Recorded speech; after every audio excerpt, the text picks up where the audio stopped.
అంబేద్కర్ కోనసీమ జిల్లా కామనగురులోని medical college దగ్గర YCP నేతలు ఆందోళన చేపట్టారు. కూటమి ప్రభుత్వం ప్రవేశపెట్టిన పీపీపీ విధానాన్ని వ్యతిరేకిస్తూ వైసీపీ చెలో మెడికల్ కాలేజ్ కార్యక్రమానికి పిలుపునిచ్చిన నేపథ్యంలో ప్రభుత్వానికి వ్యతిరేకంగా నిరసన చేపట్టారు. ఈ కార్యక్రమంలో మాజీ మంత్రి దాడిశెట్టి రాజా, రాజ్యసభ సభ్యుడు పిల్లి బోస్, మాజీ ఎంపీలు చింత అనురాధ, వంగ గీత పాల్గొన్నారు. రాష్ట్రంలోని వైద్య వ్యవస్థను తన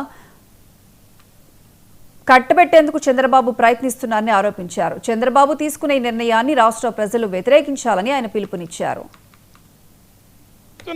తెలంగాణలో సచివాలయం కడితే 617 కోట్లు, అట్లాగే మీరు కూడా 1000 కోట్లతో కట్టుకుని మిగిలిన 4000 కోట్లు ఇక్కడ ఈ కాలేజీలు పూర్తి చేస్తే ఎంతో మంది విద్యార్థులకి భవిష్యత్తు ఇచ్చిన వాళ్ళు అవుతారు.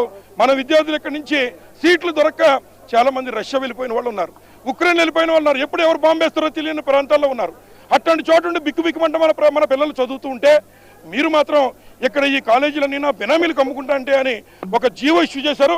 అందుచేతే ఈ దొంగ జీవోని కేవలం చంద్రబాబు నాయుడు గారి యొక్క బినామీలకి దోచిపెట్టేటువంటి ఈ జీవోని మరి కోనసీమలో ఉన్నటువంటి మేమందరం కూడా మరి అగ్నికి ఆహుతి చేశాం. అలాగే రేపు ఈ టెండర్లు ఎవరైనా వేస్తే వారు కూడా ఈ భారతదేశంలో బ్రిటిష్ వాళ్ళని ఎవరు చూడలేదు. ఇప్పుడు వారందరూ కుటుంబాలతో సహా చరిత్రహీనులు అవుతారు. ఈ టెండర్లు ఎవరు వేసినా ప్రభుత్వానికి వచ్చేటువంటిది ప్రభుత్వ సంపద, పేదవాళ్ళకి వైద్యం అందించేటువంటి ఒక మంచి దేవాలయం, అటువంటి దేవాలయాన్ని కించపరిచే విధంగా టెండర్లు వేస్తే వారు చరిత్రహీనులు అవుతారు. డబ్బు సంపాదించుకోవడానికి చాలా మార్గాలు ఉన్నాయి, కానీ విజ్ఞులైన కాంట్రాక్టులంతా కూడా మీకు మనవి చేస్తూ ఉన్నాం. మీరు ఈ టెండర్లు వేసి చరిత్రహీనులుగా మరో బ్రిటిష్ వారిగా మిగిలిపోవద్దు.